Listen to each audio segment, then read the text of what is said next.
We're going to bring the hearing to order. I want to welcome everyone. And today we're going to examine public performance rights and further explore how American Music Fairness Act is able to close the long-standing loophole in copyright law. Under existing copyright law, songwriters and lyricists who own copyrights on a musical composition are entitled to royalties when the song is played on terrestrial AM/FM, think AM/FM radio, satellite radio, or otherwise publicly performed.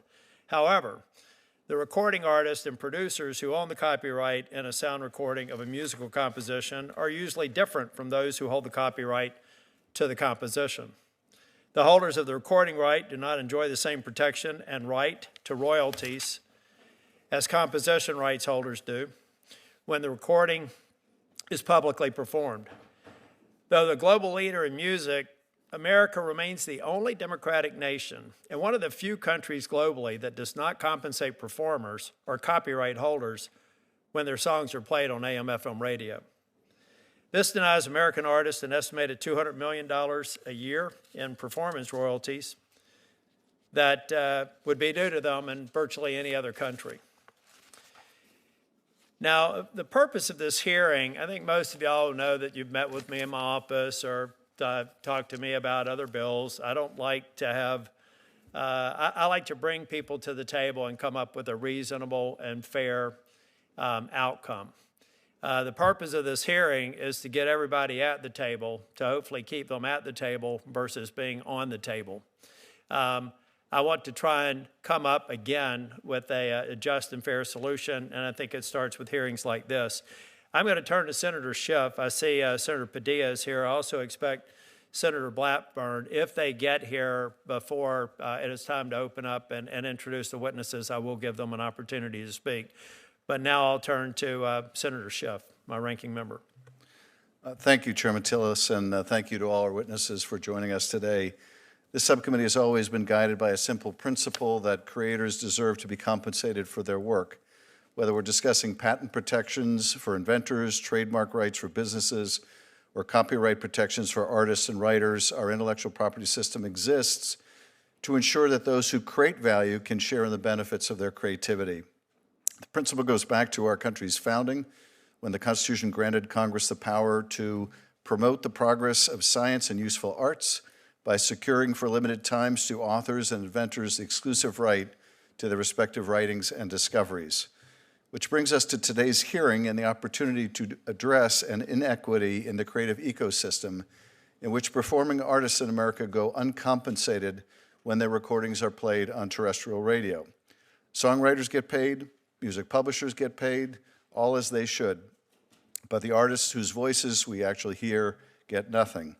This anomaly places the United States in troubling company. We stand alongside only Iran and North Korea in refusing to recognize performance rights for sound recordings on terrestrial radio.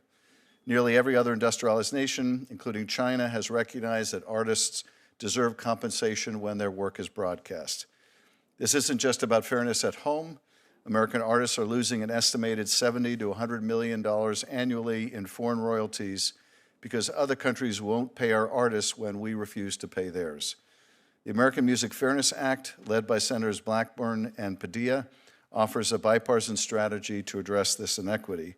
And in acknowledging the benefits local radio provides while also recognizing that artists deserve to be paid for their work, this bill includes protections for small and local stations as well. I deeply value the role of local radio in our communities. Local broadcasters provide vital news, emergency information, and entertainment, all of which relies on the hard work of local journalists, studio staff, and others, all of whom must be fairly compensated for their labor. The artists whose songs we hear on those same airwaves deserve the same. Compensating performers is common sense, and it also should not come at the expense of any other group of artists or other forms of copyright. This bill aims to mirror the performance royalty afforded to songwriters for their work and should no way dilute songwriter royalties. I want to take this opportunity to briefly address one other pressing concern for creators, which is not the focus of this hearing, but worth mentioning while we have so many of the valued stakeholders in this room. This includes recent reports that the White House has drafted an executive order that may be signed as early as this week to preempt state AI regulations. While AI has the potential to improve our lives and change the way we work and live, we need a unified approach to implementing AI guardrails to mitigate potential harms to users, consumers, and creators alike. So we need to make sure that we have common sense AI regulation which protects artists from the unauthorized use of their work or likeness. And while the Congress and the federal government should certainly take the lead in crafting rules of the road for this revolutionary technology, in the absence of federal leadership, the states can and must exercise the power they have to protect their residents. Members of both parties, including several Republican governors, have spoken out against this potential federal preemption and urged Congress to protect state-level AI protections. This bipartisan concern reflects a fundamental truth. The challenges posed by AI to copyright and to creators' livelihoods demand thoughtful legislation, not overreach, and we must not preempt the important work that's going on. The Music Fairness Act is the kind of considered, balanced legislation we should be pursuing to address complex policy challenges, and I look forward to hearing from our witnesses. Thank you, Mr. Chairman. Sure, Padilla, would you like to make comments before the witnesses? Sure. Thank you, Mr. Chairman, and I appreciate your prioritizing this topic in the proposals for this subcommittee. Hardworking artists make it possible for us to enjoy the music that ultimately becomes the soundtrack of our lives, right? Where the holidays are upon us. Everybody has some favorite songs we sing with our families back at home, or we think back nostalgically to our younger days and what music we were fans of when we were in high school or college or other happy times throughout our life. But today I'm also reminded that everybody's struggling with the cost of living in so many categories. And though it may be surprising to some, I know that artists are no exception to that struggle. Now more than ever, the United States needs to join every other democratic country, as you pointed out, in recognizing a public performance right for artists whose sound recordings are played on AM and FM radio, among other places. The issue, in my opinion, is about doing what's right and what's fair. And so I'm glad we're moving forward with the American Music Fairness Act. And I want to be clear that my support for this measure, which I'm co-sponsoring with Senator Blackburn here, is in no ways mutually exclusive with my support for local radio, which also plays an irreplaceable role in our communities, from facilitating emergency responses to uplifting local culture and local news. I actually believe the American Music Fairness Act would allow both artists and radio to thrive. So looking forward to discussion today, to exchange with our witnesses, and for this committee as a whole and our Senate to take action sooner rather than later. Thank you, Mr. Chair. Senator Blackburn. Thank you, Mr. Chairman, and welcome to our witnesses. We are so pleased that you are here. I appreciate the support in holding this hearing and bringing the issue forward. This is one that I've worked on since about 2008. And as Senator Padilla said, this is an issue about fairness. It is an issue about allowing a creator to exercise their constitutional right, an Article 1, Section 8, Clause 8 right, which is a right our Constitution gives to creators to benefit from their creations. And of course, we know when it comes to AM/FM radio, there has been an inequity in this. Times change, delivery changes, and of course, our creators should be compensated. I will tell you, I have found it really so interesting that when you look at the civilized world and you look at all the countries that compensate our artists, we are unfortunately in a league with North Korea and Cuba and Iran in not valuing what the creator comes up with, what the musician comes up with. So now we have the opportunity to right this wrong. And I think that we can all agree the United States needs to be standing in the same position that other entities, other countries are standing. Now, the American Music Fairness Act fixes this issue by closing a loophole in copyright law and ensuring that artists and music creators are paid for the use of their songs on terrestrial radio stations. AMFA would bring corporate radio broadcasters in line with all other, get this, all other music streaming platforms. Terrestrial radio is the outlier. They're the ones that want special treatment, and we need to end that by passing this bill. Now, Apple Music, Spotify, Pandora, Sirius XM, YouTube, and others already pay performers. I think maybe not enough, but they get paid for their work. And this bill is about common sense and fairness. So let's be clear, despite what the critics of this bill say, and we have some big radio that doesn't agree with this. I know Mr. Hinton probably doesn't agree with me on this issue. But this bill protects small and local radio stations. This bill provides strong protections for small, college, and non-commercial radio station. America's artists and music creators, including our witness today, and we're so pleased to have Mr. Simmons with us. Thank you, sir. They have created the soundtrack of our lives. In my state of Tennessee, from Music Row to Beale Street to the hills of East Tennessee, artists and music creators have made their marks. We have an obligation to protect them and to ensure that they have the right to be paid for the product that they create. It is as simple as that. The creative community has waited a very long time for fair compensation for radio play. And this Congress owes it to our American artists to ensure we finally pay them. We pay them.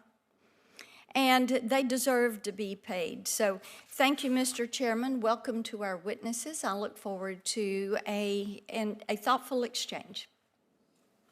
Thank you, Senator Blackburn. I'm going to introduce the witnesses, then we'll go to the oath and then get started on opening statements. Henry Hinton serves as the National Association of Broadcasters, NAB Radio Board of Directors, and as president of the Interbanks Media Company. He operates 5 FM radio stations across eastern North Carolina. I also have to say I've known Henry for probably 16 years, and I view him as a upstanding citizen and somebody who's always been there through several disasters and through COVID and a number of other things. So, Mr. Hinton, I appreciate you being here. I appreciate your show Talk of the Town. I know that we're not necessarily on exactly the same page on this issue, but I still count you as a very thoughtful person. We appreciate you coming here. Mr. Huppy is the president and CEO of Sound Exchange. Sound Exchange has distributed over $11 billion in royalties to more than 700,000 creators and continues to be the industry's premier sound recording metadata resource, making up 12% of all U.S. recorded music revenue and distributing 90% of the royalties within 45 days. Gene Simmons probably needs no introduction.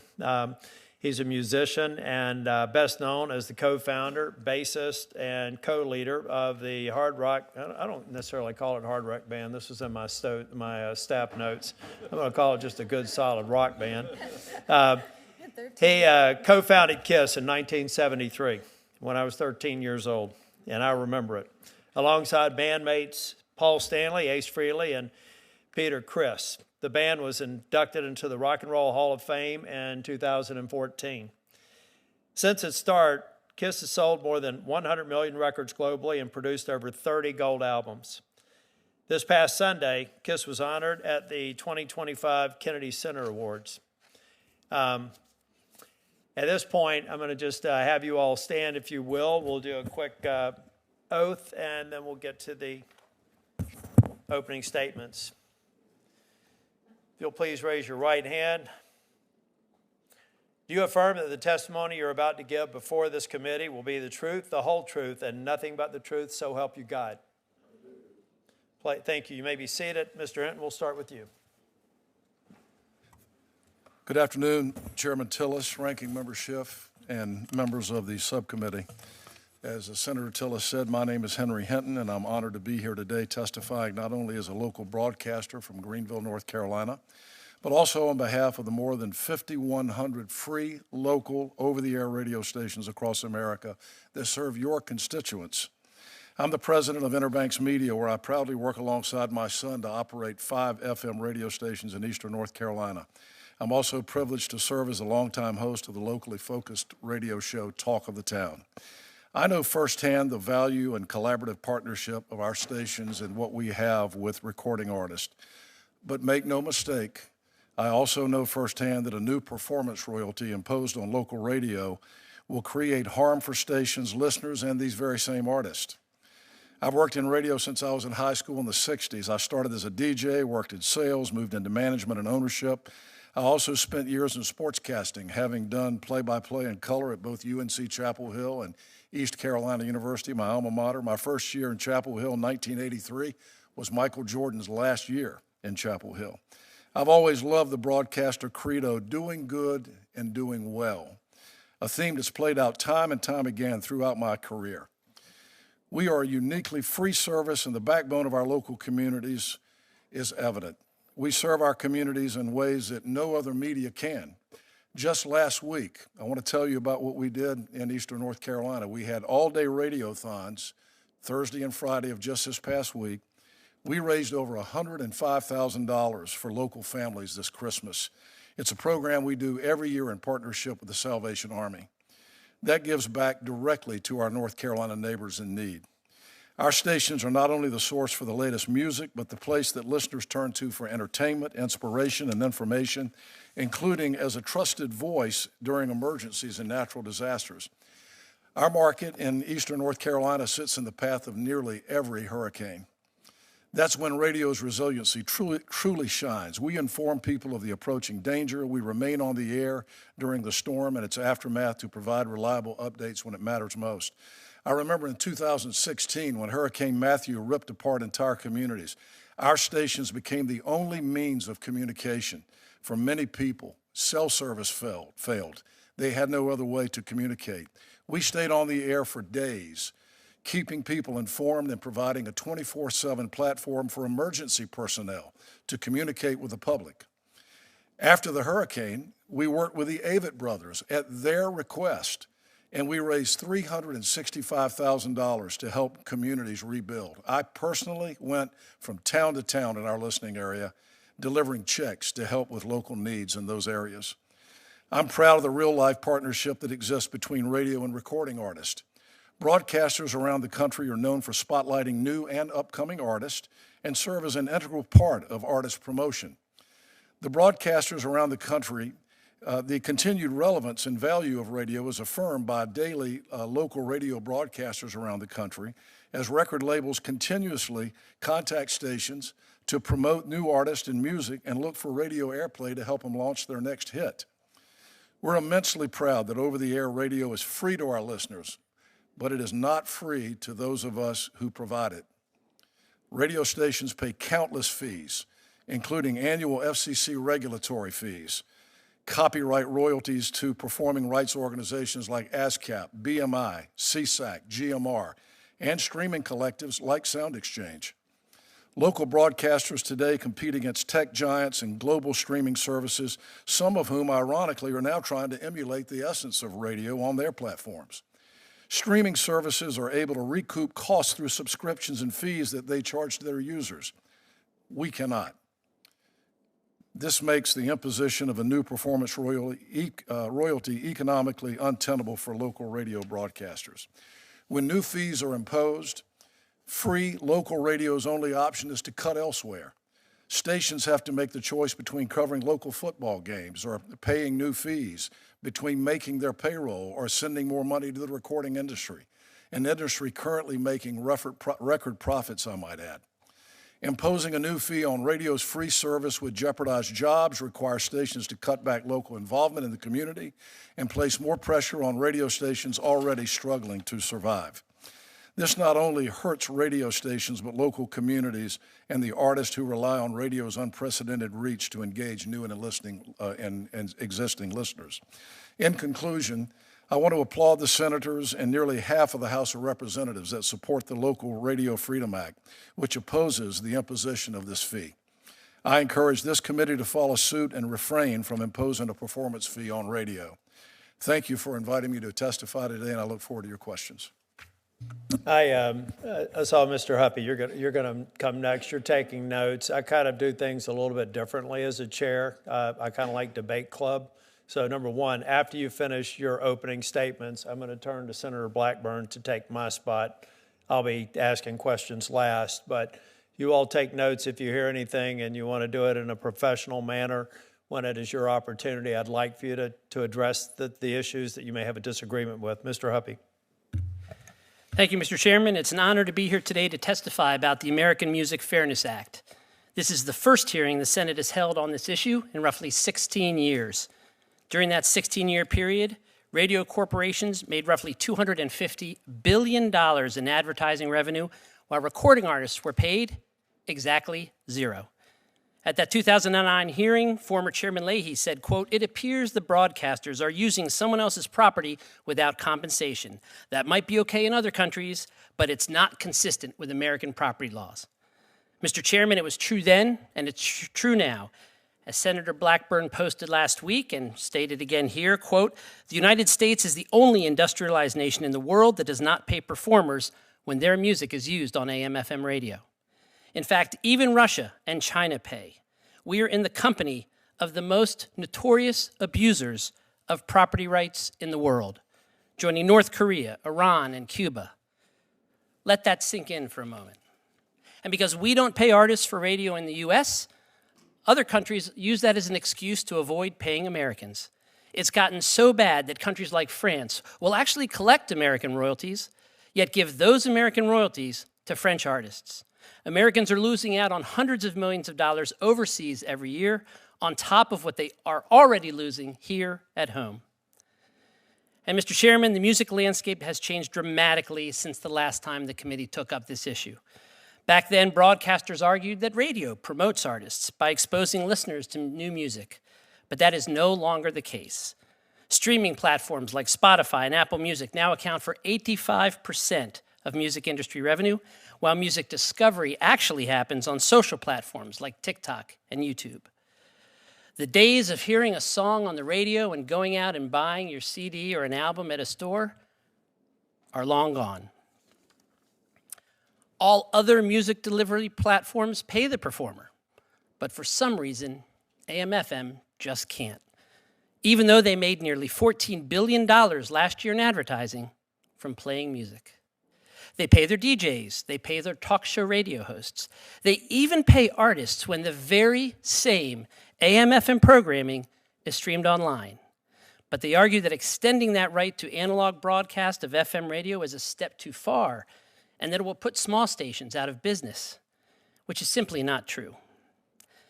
Mr. Chairman, the system is so broken that whether or not an artist gets paid boils down to which button you push on your car dashboard. If you select SiriusXM or Spotify or Apple Music or even the iHeart streaming app, the artist gets paid. Yet if you choose an FM station, they do not. Mr. Chairman, no legitimate business or policy reason can justify that difference. The title of this hearing recognizes the need to balance interests in the music community, and we share that desire. We care about and recognize the value of small, local, and independent radio, which is why the bill has carve-outs to protect small broadcasters. Under the bill, small stations would pay $500 or less a year for music. That works out to $1.37 a day for unlimited music. We also recognize the great importance that songwriters bring to the creative process. That is why the bill explicitly prevents radio from paying artists out of the songwriter's share of the royalties which they have collected for decades. All participants in the creative process deserve to be fairly paid. Mr. Chairman, the NAB will say and do anything to make sure they don't have to pay artists for their music. Their playbook has always been to confuse the issue and run out the clock, and it's been effective. Unfortunately, the only way to fix this problem is by changing the law, and that is why we are here today. This isn't about going into a back room and working out a deal with the broadcasters. Congress must create a property right in order to make those discussions meaningful. AMFA is a bipartisan bill that ensures every drummer, guitarist, singer, and musician gets paid fairly for the work they do. And not only is AMFA supported by legislators on both sides of the aisle, but every administration in the past 50 years, including the Trump and Biden administrations, as well as the U.S. Copyright Office, have consistently supported the creation of a performance right in terrestrial radio. In fact, just this morning, the USPTO issued a letter in support of this bill, reaffirming the Trump administration's support for this effort. Congress has stepped up time and again to modernize the law and ensure that artists are paid when their music is paid for digital, streaming, and satellite radio, but it has yet to fix the problem for AM/FM radio. In closing, Mr. Chairman, we're simply asking you to finally close this glaring loophole in our copyright law, which has been giving one of the oldest music delivery platforms a free ride for too long. Just 2 months after the Senate hearing in 2009, the Judiciary Committee marked up and approved the bill on performance rights. Mr. Chairman, I hope this committee repeats that history and moves to mark up the American Music Fairness Act without delay, just as it did 16 years ago. Thank you for your time. I look forward to your questions. Mr. Simmons. Thank you, Mr. Chairman. Mr. Simmons, if you, the button needs to be red. Yeah. Red means on here. Thank you, Mr. Chairman.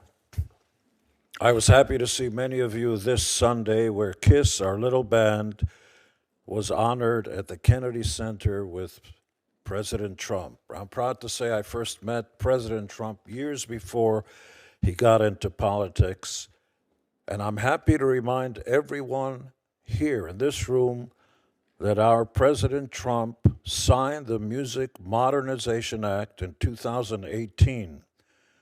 This bill updated copyright protection for the digital era. The world is changing. We've got to stay ahead of the curve, and legislators need to be informed on all of these things because, let's face it, you do the work of the people. We elect you, and we hope and we expect you to do the will of the people. I'm grateful to President Trump for his leadership on issues important to our artists, past, present, and future. I'm here to kindly ask all of you, both Republicans and Democrats, to help us remedy a situation, an injustice, let's call it for what it is, an injustice that's been ongoing for many, many decades. I'm going to tell you what I mean. Bing Crosby recorded perhaps one of the biggest songs of all time, White Christmas. What's more American than that? Written by Irving Berlin. It's been on radio, AM and FM, later FM, and originally in AM, millions of times. Every Christmas, we and around the world are listening to I'm Dreaming of a White Christmas. That's America's song. Everyone received money. The radio station sold advertising. The plumber who fixed the plumbing got paid. Everybody, the disc jockey got paid. The only person that was never paid for the airplay was Bing Crosby, which is astonishing. And I want to talk about why this is called the American Music, you got to stop there, American Music Fairness Act. Yes, it's an act that's fair because there isn't fairness ongoing right now, but it's American music, America. Last time I checked, Zimbabwe gave the world no music. I can't sing you a French song and nobody else. It's America's music that rules this planet. Elvis, baby, the king. Elvis, who sang hundreds and hundreds of songs, and I met the gentleman when he was alive, and sadly, Elvis never got a penny for all the times, all the millions of times that his music was played around the world. If you go to Africa, you ain't nothing but you hear that music. That is our emissary. That's bigger and cooler and better than any foreign minister that goes on. American culture spreads with our music, with our pop culture. Elvis never got a penny. You know who got all the money? And this is not to demonize Mr. Hinton, who's a powerful and attractive man. He came over and tried to dissuade me, which is a big word like gymnasium, but I'm a big fan of his, and more power to him. He works hard, and he's got 4 radio stations. God bless America. I hope you have 400. This bill, when it's passed, because the word if is for losers, we are going to pass this bill. It is bipartisan. You will do the will of the people, because 70% of the United States of America in a recent poll said, we want this injustice cured now and once and for all. Getting close to the finish line does not work. And Mr. Hinton, I understand everything you talked about when emergency reliefs and hurricanes came, and I'm important. We're only talking about AM and FM radio and paying our Frank Sinatra, Elvis Presley, Whitney Houston, Celine Dion, even my newest best friend, George Strait, who's a co-winner, proud winner of the of the Kennedy Honors. I walked up to George and we started talking about family and where you from. I'm from Texas. And I said, I'm from Israel. Same thing, planet Earth. And we started talking and trading stuff. And I told him, George, do you know one of your biggest songs, Amarillo, which has been broadcast on AM and FM radio hundreds of thousands of times? Do you know you never got a penny for any of those broadcasts? He looked around, he said, what do you mean? Because he sings other people's songs. What do you mean? He turned to his handlers. No, that's true. How do you defend that? Mr. Hinton, God bless him, we all live in America, we disagree, but he's wrong. He said that the 4 radio stations, I beg your pardon, may have some financial issues ad infinitum, ad nauseum. 3 of the 4 stations may have to pay $500 when, not if, this bill is passed. What's your problem?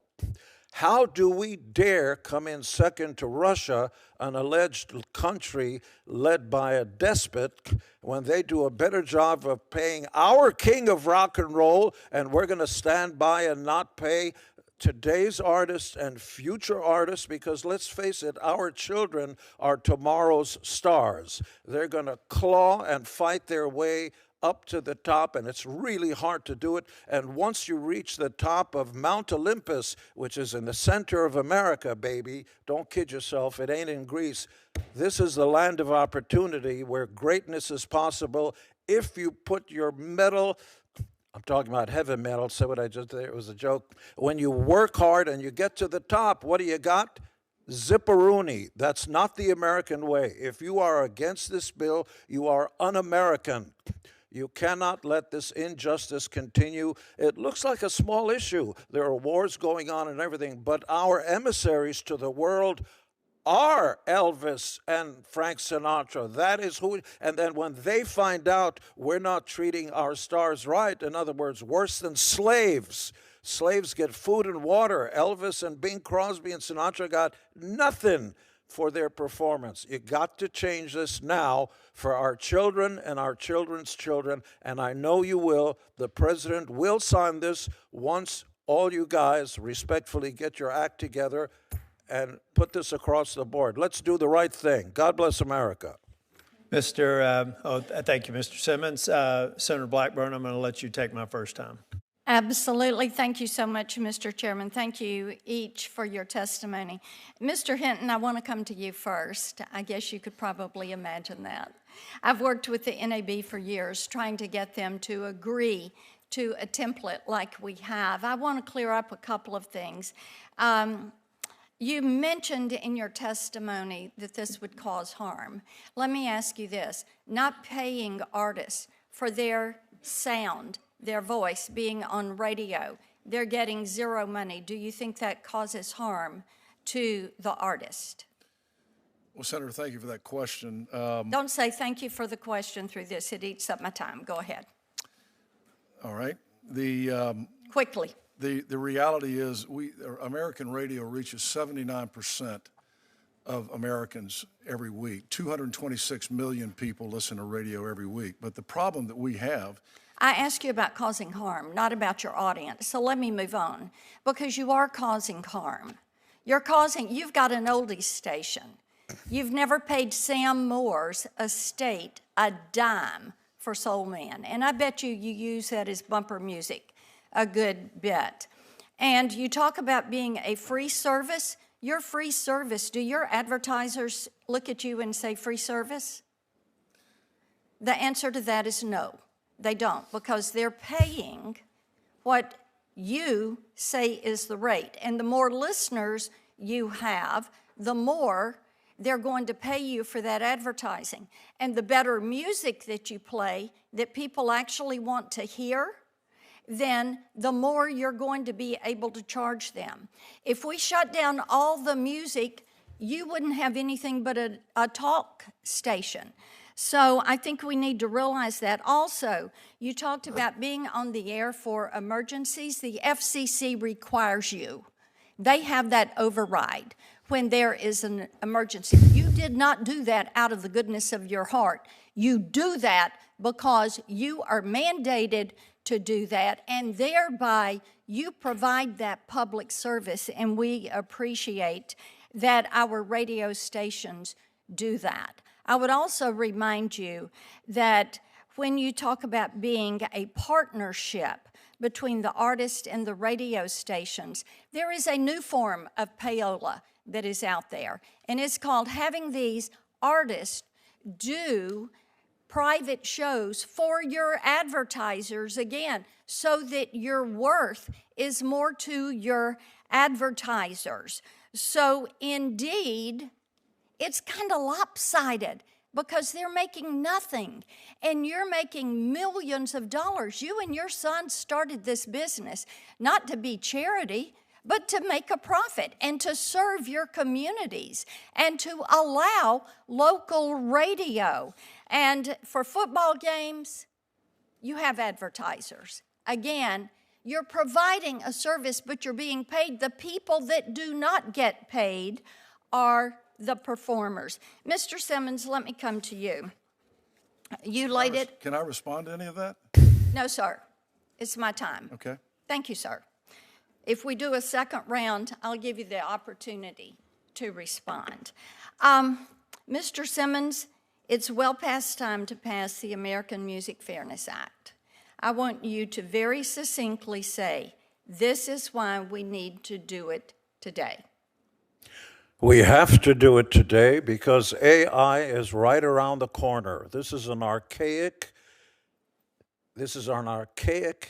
injustice that's been around for a long time, and there's no reason why we should get in the middle of it. It's un-American. The basic premise of America is, pardon me for simplifying it, I was a 6th grade teacher, if you work hard, you should get paid. Okay, let me ask you about something else. I go to church, and I live in a neighborhood in Nashville where we have a lot of session singers and musicians, background vocalists that are there. Talk about the significance to those artists of getting those pennies on the spin.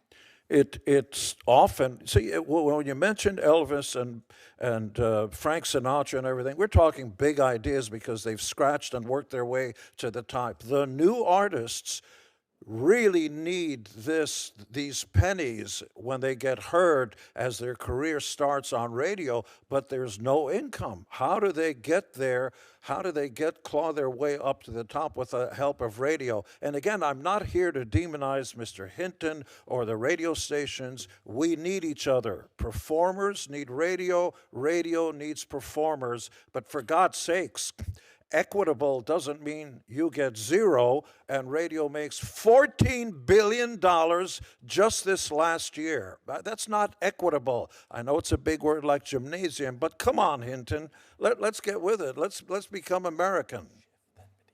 Thank you, Mr. Chairman. Senator Schiff. Thank you, Mr. Chairman, and thank you to my colleague Alex Padilla for this legislation. Appreciate all of you testifying today. Mr. Simmons, I want to ask you about the song Beth, but you're not here for that, so I'm not going to. What I would, and I love that song. I love all your songs. And thank you for bringing my Cusimano constituents with you. What I'd like to ask you, you've been obviously performing for quite a while. When you began your career, there was a kind of understanding that I think was the rationale for this injustice that, well, if radio stations are playing your music, you're getting advertising, more people are buying your albums. Obviously, the industry has completely changed, and the way people access music has completely changed. But if you could talk a little bit about how the industry has evolved and what it means today not to be compensated. That is, I would imagine whatever promotional value you get of your songs played on the radio doesn't somehow create enough recompense to make up for the lack of being paid for those songs being played on the radio. Well, first and foremost, what you say is so, but I want to cut to the chase, which is when we first began, we were four knuckleheads off the streets of New York who could barely spell, read, or write. We just happened by ourselves. We never knew. No one. Artists are not qualified to understand the business model. We didn't have a business manager. I didn't know that once you get a song that goes on radio, radio is not going to pay you to play the song. But they will have the right, I will say this again, they have the right to use our name and likeness. And you're talking about trademarks. You use my trademark without my permission. Otherwise, I'm going to take your house and your firstborn. Are you kidding me? So radio uses billboards across the country's highways of America to promote the radio stations so that people will tune into their station because they are hearing our voice on their station so they can sell advertising. And more power to you. You should be making more money, become more successful, but the new artists are not going to get their fair shake. There are barely record companies left. The entire music industry is in disarray, and all these pennies are so important, especially for tomorrow's stars who are being born today. This is for our children and for our children's children. We can't just let them out in the cold and not have a way to get paid for their hard work. Thank you. And Mr. Huppy, I know when your son was very young, he ran for school office with the theme song, Don't Worry, Be Huppy, which was brilliant, by the way. That is correct. When that song is played on a streaming service, you're able to identify where the royalties should go, and as the chair was saying, do so very rapidly, very quick order. Let's say that song is played on terrestrial radio.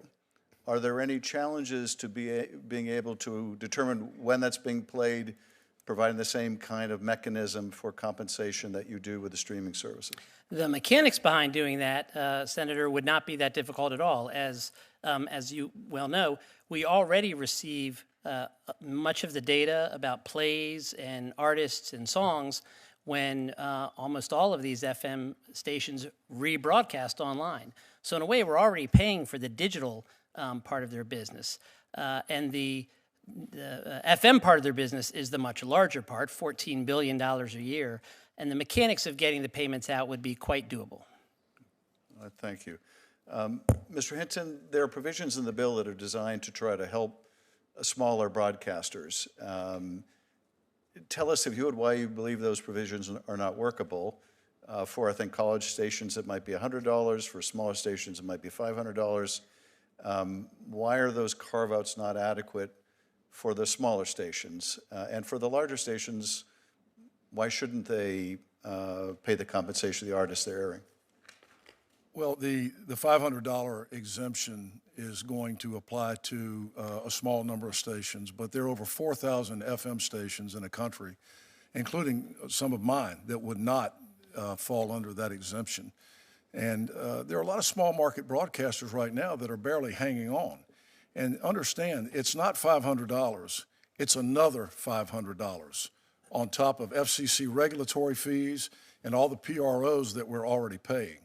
Radio stations are being inundated with PRO fees.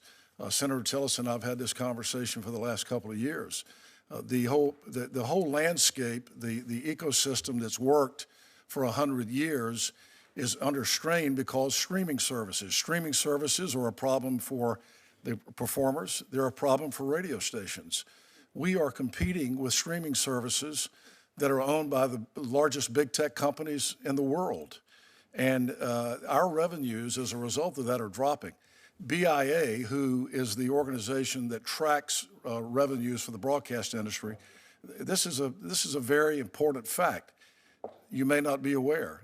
Since 2019, radio's gross receipt revenue has decreased 20%, projected to be down another 5% this year, 3.5% next year. So small market radio stations can't take any more fees. It's not 500, it's another 500 on top of everything else that we're paying.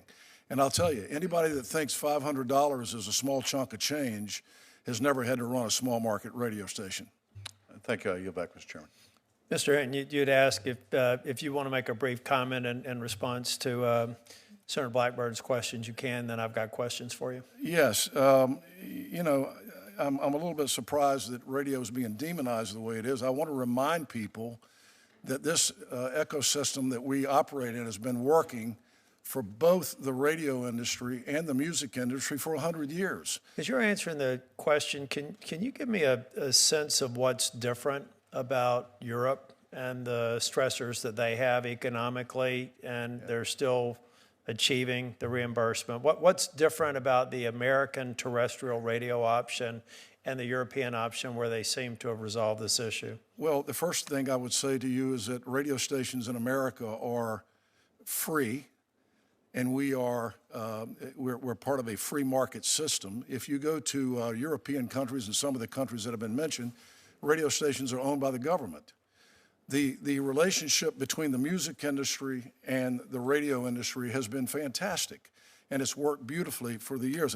You know, it's been said that the promotional angle that radio station provides to the recording industry is not there anymore. It's not important. If you allow me, I just want to read something that I received from a good friend of mine, Mike Biddle, who is the program director. He used to be my program director.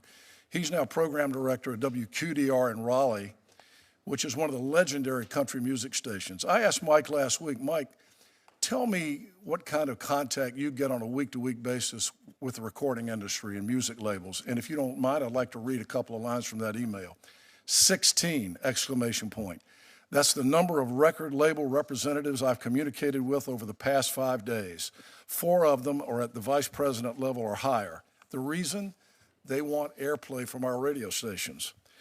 Based on the ratings research provided by Nielsen and Eastland, and I've done the math, our radio station alone can match the exposure of an artist a song gets with 30,000 streams in 1 week with just a handful of spins in primetime listening. And one other thing I'd like to respond to is the issue that Senator Blackburn brought up regarding her letter to the chairman of the FCC for payola. First and foremost, I would say, in my experience, and I've been in this business a long time, Senator, I have never, my experience has been exactly the opposite of what you are describing.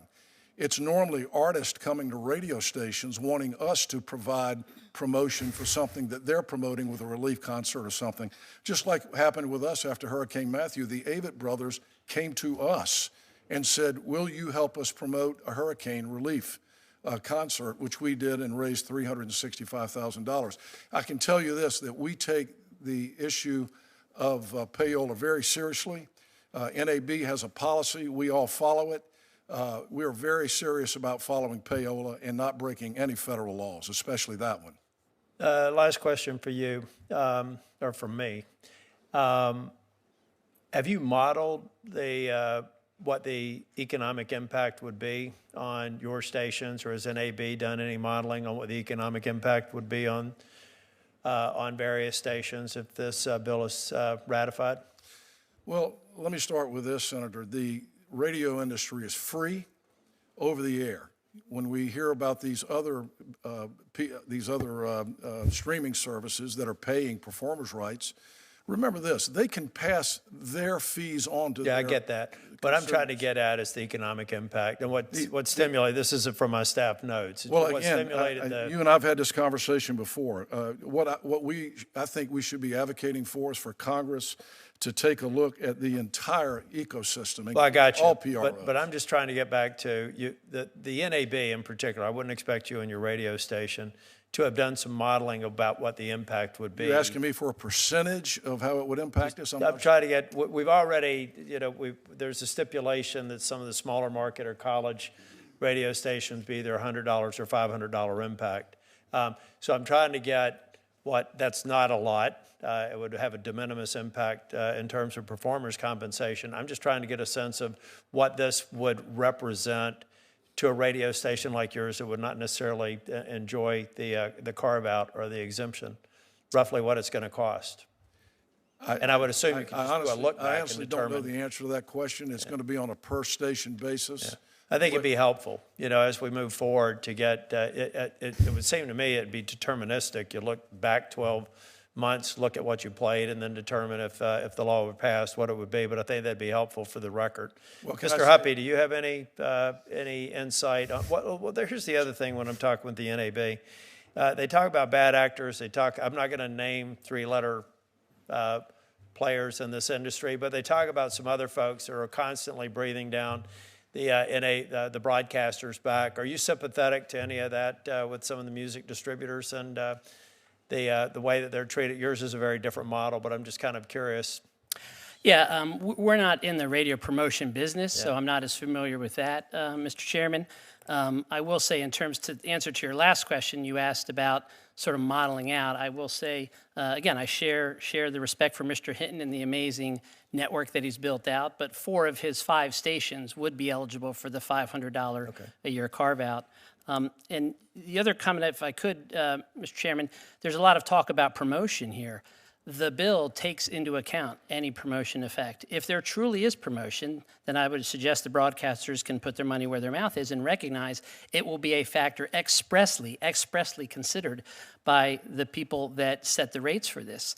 We could debate whether there's promotion or not. I mean, as you heard earlier, 85% of all revenue comes from streaming. I think you've heard Mr. Hinton say twice that they compete with those streaming platforms now. It's no longer about promotion, it's about competing. And one last point, Mr. Chairman, let's say there is promotion, hypothetically. I don't know why that should be a free ticket to take people's property with neither permission nor payment. Radio broadcasts Major League Baseball games. It is undoubtable that increases the promotion for baseball. It raises the value of the franchise. And no one for a minute would suspect or suggest that they don't get licensed by Major League Baseball. I don't know why music should be any different. Thank you. My time is over. Before I recognize Senator Padilla, I think Beth was a good song. It was Peter Criss who sang leads, the drummer. Senator Padilla. Thank you, Mr. Chairman. Thank you to all the witnesses for your participation today. I do want to begin with questions for Mr. Simmons, and I especially appreciate you because you're not just here advocating for your own self-interest, you're advocating for all artists. No, I think that's not the headline. The headline is, I've done well thanks to the American dream. And I often say, God bless America, and people think I say it for a soundbite. I'm the proud son of a concentration camp survivor, and for me, those words mean something, and we should all get over the cornball, eye-raising things and realize where we're living. This ain't about me, my friend. That's what. Because I've done very well because America gave a first-generation legal immigrant the chance to do well, and it was not easy. I had to learn the language. I had to stop talking like this, dress British, think Yiddish. You know what I mean. You had to learn the culture, claw my way up to the top with 3 other guys that understood it, with no managers, no nothing. Do it the old-fashioned way. Roll up your sleeves. America's giving you the chance. The rest is up to you. It's not about me. I'm on top of Mount Olympus. As I said before, I was thinking of buying the building. This is about the future of our the point children. I'm trying to make, because you've been blessed and you've done well. And I think there's a misperception in the general public that most artists, if they kind of recognize the name, oh, they must have made it. They're all on top of Mount Olympus, but that's not the case. So what I want to hear from you is kind of reflect back to the earlier stages of your career. What would these type of royalty payments mean for emerging artists who are trying to build their career? Every little bit helps. At the outset, I understand that a brand new artist isn't necessarily going to help a radio station get to a point, but perhaps I scratch your back. When they get bigger, they'll be more appreciative of WXRP or whatever that's called, and say, "You were there for me then. I'm going to be," sort of. It's about relationships. But if you work hard, the American way is you must get paid. You cannot verbally or otherwise, ethically, morally, and perhaps once this bill is passed, legally, validate the notion that somebody who works hard is going to get nothing, while a corporate entity, well-meaning though it may be, is receiving $14 billion just this last year. And as you articulated in your opening remarks, there's a reason this is called the American Music Fairness Act, because the way we're not asking unfair. Hold on, That's if right. it was unfair decades ago, is it more or less fair today, given the change in technology, the change in the industry? It's not just radio It's revenue more or unfair. not. It's more streaming. unfair now because once 1980 or so, when Napster started downloading and all that, and remember, we're only talking about, in this bill, AM, FM. We're not talking about streaming or anything else. That's for another bill, another time, with other folks. It's a simple idea. My friend, when I go on the highways of America, is my radio station, and I'll turn to AM or FM to hear the music I want to hear, and they're playing it and charging advertising and so on. The people who are on that, who are singing my favorite song, are getting zero for that performance. That's got to change. I don't know if I answered your question, but I thought I was profound anyway. Absolutely, absolutely. My last question, my time remaining, is for Mr. Huppy. Can you talk? We've focused on radio station owners, the broadcasters. We focus on artists. Are there other folks in the industry who stand to benefit from this bill, as Mr. Simmons says, not if, but when it is passed and signed into law? Do producers get impacted one way or the other, engineers, other behind-the-scenes folks? The answer, Senator, is yes. This impacts the entire recorded side of the business. Many people participate in the creation of a recording. It's a huge part, it's a huge investment for the industry. It's what we all listen to when we turn on the radio. So, it's artists and record labels, studio producers, background musicians, background vocalists, engineers. It's a very hard job to bring a successful recording to the world. And all of those folks would benefit from this bill. Last quick question, Mr. Chairman, if you'll indulge me, for Mr. Simmons. Not on the bill itself, but my youngest son, his name is Diego. He's 10 years old. He has quickly fallen in love, not with the bass, but with the electric guitar. What advice do you have for him? Have a fallback position. And I say this seriously because since the advent of downloading and file sharing, where artists are actually getting minuscule amounts, barely able to get by. And by the way, I was a sixth grade teacher at a college education. I worked at Williamson and Williamson. I was the assistant to the director of the Puerto Rican Interagency Council, Boricua. You know what I'm talking about. Oh, yeah. The original Indians in Mexico, Magdalena Miranda, it was a government research and demonstration project, and because I had skills, I could type 90 words a minute, fix hexagraph, mimeograph, ad infinitum, ad nauseum. I was making 23 grand a year when that meant a lot of money, but doing the Jewish way, living with your mother, not paying rent and so on. So I amassed a large enough amount that I could support the band we were forming together without managers and everything else. The advice I have for everybody is always have a fallback position, because everybody believes, and God bless him for believing, I can reach the stars. Well, what happens if you don't? What's your fallback position? How old is he now? 10 years old, sir. Okay, he's got time. What kind of music? Oh, heavy metal. Metal. You know what? There's the 10,000-hour principle. There was a book about it. The harder you work, the luckier you'll get, and always have the fallback position. By the way, if it's not a musician, there are managers and other things and personal. America's largest export besides aerospace is entertainment. Our emissaries are our pop culture heroes, and that includes rock stars. The term rock star is not just applied to music, but to politicians. When somebody's really good, you see Mr. Schiff over there, that's a rock star. You're applying a music term to that. I move we pass the bill.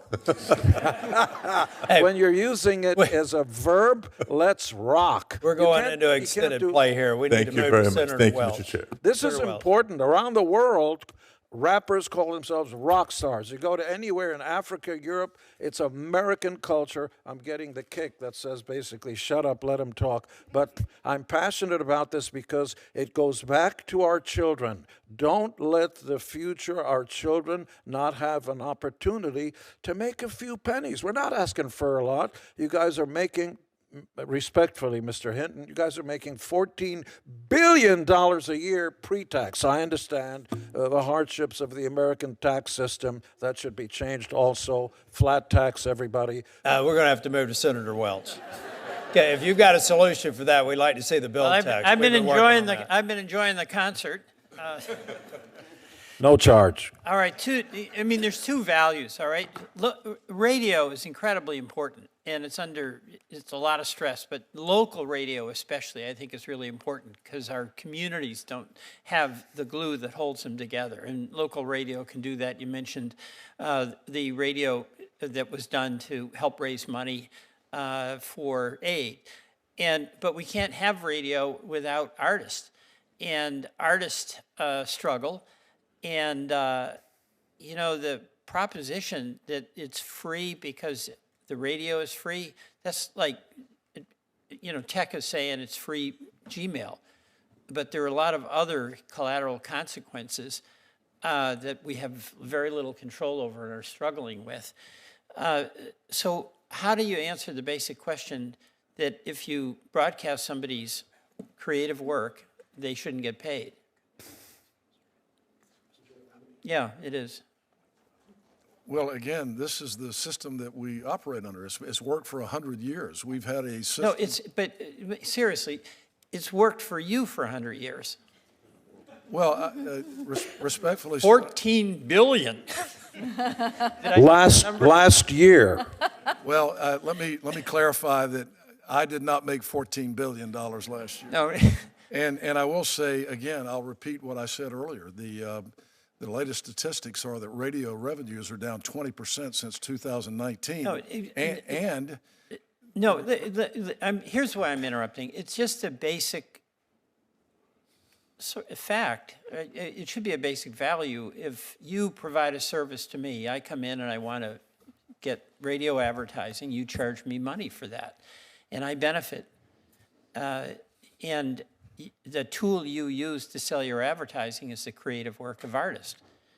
And it's hard for me to understand how it is that those artists shouldn't be recognized for their contribution, even though people turn that radio on or turning it on for free.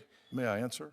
Yeah. Again, the promotional value that radio stations provide is phenomenal, and it continues to be phenomenal. It's being downplayed here today, but let me say people like Lainey Wilson, who just one of the top stars in the country right now, just won a BMI award. One of the first things she said when she won the award was, "Thank you to radio for helping me get where I am."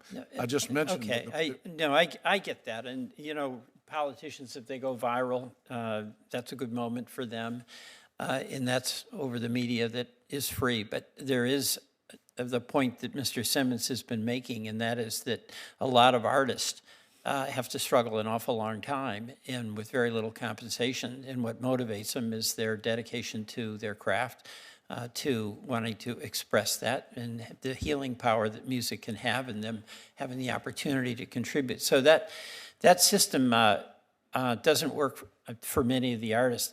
The concern I have is to make sure that a lot of these small radio stations that don't make the big money, and they play an incredibly important role in Vermont, and they might be college stations, and they play a role to get a person started, to have some sense that they can have a career. But that radio station can't afford anything. Yeah, Senator Welch, just to, for the bill we're talking about today, there is a $100 cap for college stations, $500 cap for certain low market stations. I think that's great. It makes it possible. There's been a lot of progress on that. But you wouldn't have a problem with that, right, Mr. Simmons? I'll take it case by case, Senator, but it should be up to performers to decide, not for an industry that's rich in their pockets with $14 billion. No, but I understand we are sensitive. Let me push back a little bit in the sense that the performer is not going to be negotiating with the college radio station in Vermont State College, right? I mean, that's the whole point of the legislation, is to try to provide some fairness. And my question to you is, do you have any issue with the legislation including some carve-outs for stations whose revenues are below a certain amount, where reasonably speaking... You're speaking to possibly the most unqualified person in this room. However, as a voting citizen of these United States, I and the rest of the population hold the ultimate power, and as one voting member, I think all radio stations must pay something. Okay. Somewhere between something and $14 billion is the answer. All right, just one final plug. Senator Blackburn and I have the TRAIN Act, and it's really an effort to try to protect exploitation of the artistic output of products through AI. And I would just like to hear from each, just a yes or no. Do you think we should protect intellectual property, the creative content, respectfully, being exploited with it? May I take AI? some of your time, Senator? I didn't want you to that say. he's already 40 seconds over, yes. Very clearly. In some of the contracts that I've signed and negotiated myself, although I'm not a lawyer, in the interest of full disclosure, perhaps there should be an escalation clause. Smaller stations, you play our songs a few times, it's X. If you're finding out that you're playing our songs and it's really increasing and you start making a lot more money, perhaps there should be an escalation clause for the reason you're making more money and selling more advertising. That's fair. But I do think, Senator Welch, on the issue of AI and the real threat to creators, we're discussing that as another subject for a hearing in this Congress. I think it's very important. Senator Blackburn, would you like to go second round?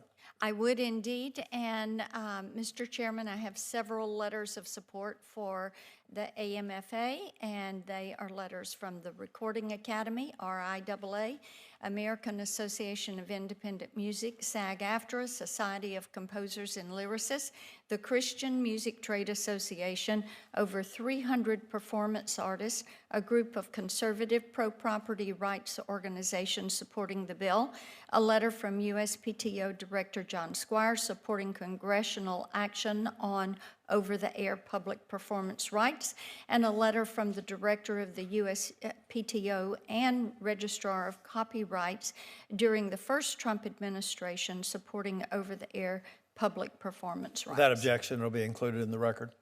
Thank you. Mr. Hinton, I know that Senator Tillis was asking you about any modeling you had done of what this would cost you. And I would like to see if you have done that, because we're talking about a fee as low as $500, and stations with annual revenue of $1.5 million would only be paying $500. So have you all looked at this? Because this bill is really a tiered approach. And how much do you think is too much to pay the artist for the music that you're using?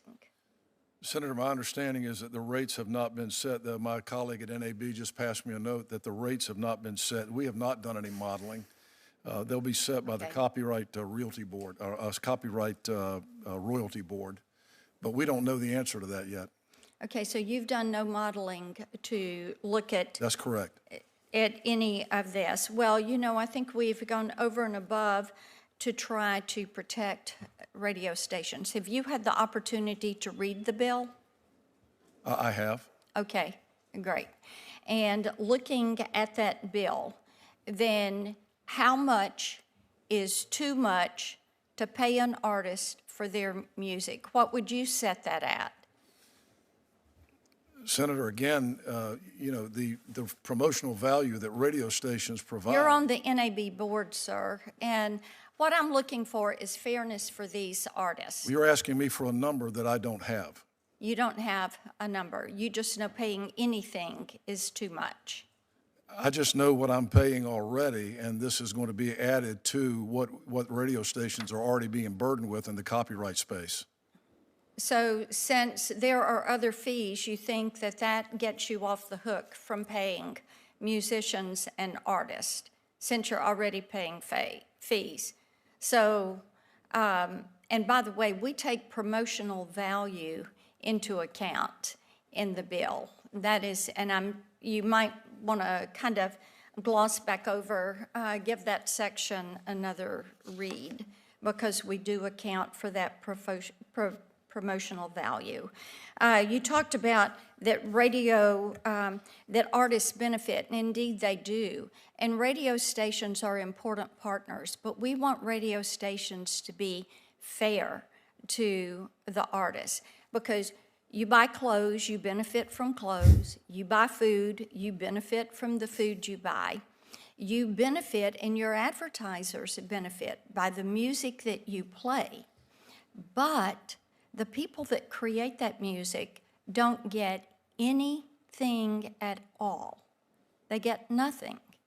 And this is why passing this bill is important to do. And we've tried since 2008 to work with NAB on this issue. So do you think that we should be proud of the fact that we sit there with Cuba, North Korea, and Iran and refuse to pay a royalty for a product that is created? Do you think that NAB should be pleased that they hold that as a position, that they're intransigent on this, that they are refusing to pay compensation for something that they are using? Do you want me to answer that? Yes, sir. The answer to your question, Senator, is that it's a free market system in this country, and it's much different than some of the countries that you're talking about.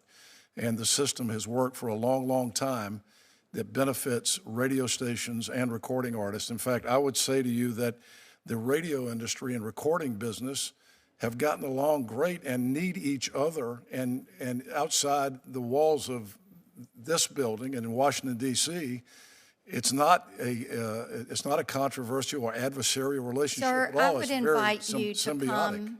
I would invite you, sir, to come to Nashville with me. Come to Tennessee with me. I'd love to. I love and Nashville. do a roundtable with me with some of these musicians and entertainers, and I will guarantee you, you will hear quite a different story. This is an issue of fairness. This is an issue of meeting the constitutional prerogative for creators. As I said, it's an Article 1, Section 8 prerogative. You have to compensate creators. They have that right. And, sir, broadcast has blocked this. You wouldn't be in business if you didn't have access to spectrum. You wouldn't be in business if the FCC didn't give you a license. You wouldn't be in business if there was not music to play.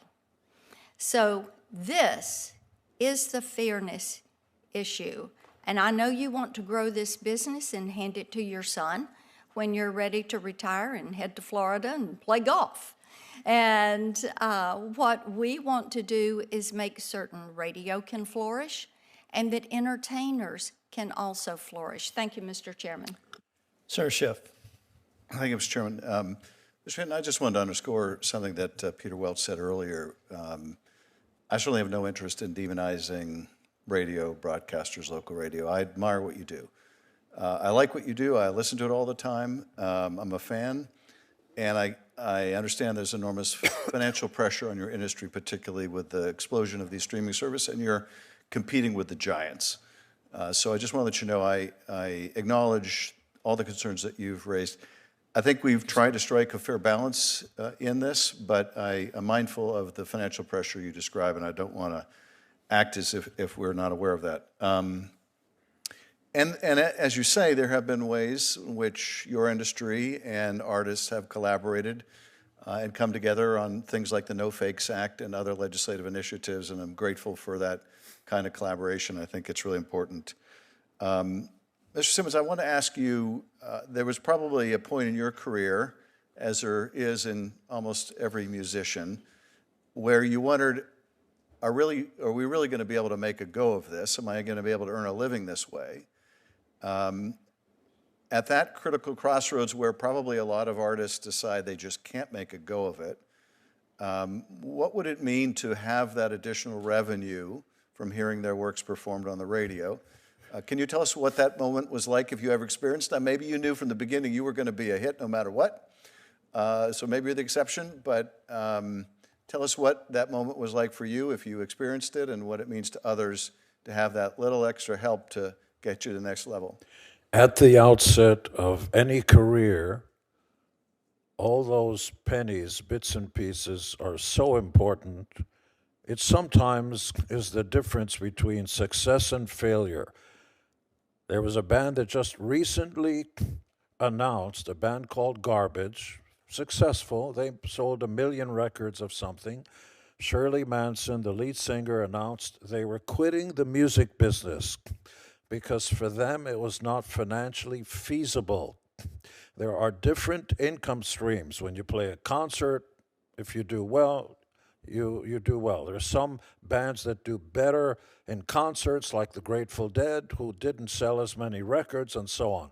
So every one of those pieces of the puzzle gives a band a chance to survive. And at the outset, as I said before, radio is important. Radio is important for both of us.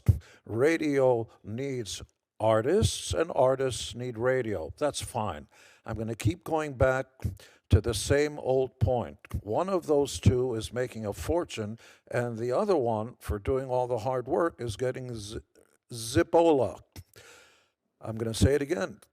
For the new artists, often it's times between, often it comes down to death or life. Those few pennies that radio would pay once this bill is passed, because I don't play with if. This will go through. I know the president well enough. He will sign this as soon as we all put this paper in front of him. It will give new bands a chance. Those extra pennies and dollars and so on will give them a little more to devote more to their craft. And again, you know, this idea that, it's just music. No, it's not.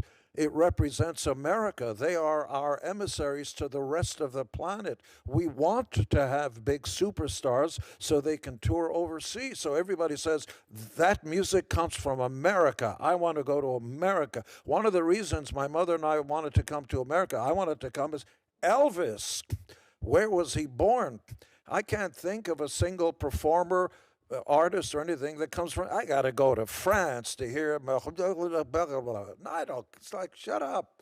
You want to come to America, the land of dreams, the land that creates superstars and superheroes. Those are our emissaries. Pay new artists especially. Pay them something, between something and $14 billion, Mr. Hinton. Thank you, Mr. Chairman. Senator Schiff, you may also want to note that Garbage's best song was "I'm Only Happy When It Rains." Mr. Huppy, can you talk a little bit about some of the royalties that the broadcast industry already pays? Sure. The broadcast industry does already, as Mr. Hinton has referenced, they do pay songwriters across all platforms, as they should. Songwriters are a very important part of the system. And they also do pay royalties to sound recording artists when the very same content we're talking about here, when that is simulcast online or streamed over the internet, they also do pay there. But as I mentioned, they do not pay when, this biggest part of their business, $14 billion over-the-air transmissions, they do not pay recording artists for that. If we were to pass this bill, it's my understanding now that certain jurisdictions withhold compensation for U.S. domiciled artists when we don't their own. So do we have any earthly idea how much money would potentially flow to the artist and into the U.S. economy if this bill were to pass? I think one estimate we like to reference, the first Trump administration put out a letter that estimated the loss of that money at around $200 million. Certainly hundreds of millions is a safe number to go with, but $200 million, I think, was mentioned by the first Trump administration in their letter of support. Mr. Hinton, one thing that may be helpful, just so that we get a better idea of economic impact, I think about other things broadcast radio does, like the Emergency Broadcast Network, those sorts of things. They do play a different role than, say, a YouTube Music or other streaming platform. But I think it would be helpful for us to get a better understanding of the real economic impact. We've heard about the exemptions or exclusions for college and small market radio stations, that maybe you take a market basket of any analogs that makes sense in foreign countries, whatever their reimbursement model is, and even if you don't know what rate could be set by the board, you can at least know what the norms are out there so that we get some sort of idea for economic impact. I'm going to have my staff work on it, but NAB may be in a better position to do that and potentially submit something for the record. Seeing no other members here, we're going to bring the hearing to a close. This is an area, again, I mean, most of you who know me know that I try and strike a Goldilocks balance on policy. But I think that this is an area we've heard testimony where we're probably going to see some action. I think there's a growing sense in Congress that they're going to move forward. And so let's talk about the disparate impacts that we should take into account, potential unintended consequences. That's an assignment for NAB, and I would like to see anything submitted to the record or subsequent meetings with you all. We're going to hold the record open for a week. So if you'd like to submit any other testimony, any other data, we'll allow you to do it. I think, did we set a specific deadline? A week from today? Yeah, 1 week from today, close of business. If you'd like to submit any other record, any brief comments before we... Mr. Chairman, if I may, you said you encourage debate-style format. I just wanted to respond to one thing about radio not being able to pay. Radio, Mr. Pittman, the head of iHeart, recently talked about radio's renaissance. And when you look at some of the margins in radio stations, I had the opportunity to see some numbers from last year, and some of the biggest radio conglomerates have margins in the 18 to 24% range. Radio pays for the rent, they pay for the electricity, they pay for their station managers, they pay for the executives, as they should. I'm just at a loss. And by the way, talk radio also manages to afford to pay their talent. And they manage to work that into their business model as well. Mm-hmm. So I think the concept that radio can't work this into their business model is really not really a supportable statement. Artists deserve to get paid just like everybody else at radio. Mr. Hinton, I'll give you equal time. That'd be 30 seconds. Well, first of all, I'd like to thank the committee and you, Chairman Tillis, for allowing me to testify today. It's been an honor to testify, especially on the same table here with such an iconic music hero of mine for many, many years, Gene Simmons. Radio is facing a lot of different issues. I've talked about the economic pressures and the economic realities that we're facing with streaming and losing revenues. And a lot's been talked about today with regard to where we are with these declining revenues. I would point out that the recording industry grew 3% last year to a record high $17.67 billion. So I think radio's had a big part in promoting artists. We want to continue to have a great relationship with the music industry, but we want everyone to understand that a new performance fee on radio stations is going to, again, it's going to be an additional fee while our revenues are declining, but these fees are exploding exponentially on us.